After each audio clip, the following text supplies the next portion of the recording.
Ce vendredi 21 août 2020, plus d'un mois après son lancement, TF1 misait sur le second numéro de son jeu Good Sinners, présenté par Jarry.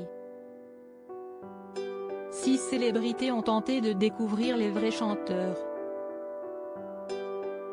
Les jeunes au rendez-vous ainsi, pour ce second numéro, Amel Bent, Bilal Hassani et Titoff ont affronté Kenji Girac, Natacha Saint-Pierre et Fred Testo.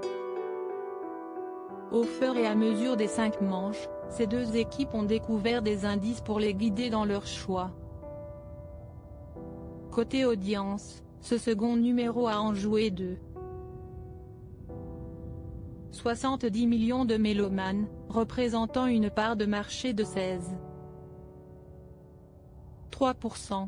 La chaîne privée se place en petit leader du prime, juste devant le téléfilm de France 2, Le poids des mensonges,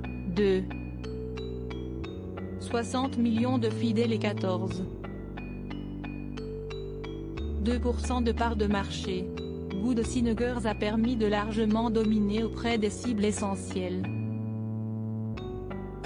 Ainsi, Jarry a pu compter sur 36% des 4/14e dents, 30% des femmes de moins de 50 ans, 26% des 15/24e dents et 25% des 25/49e dents.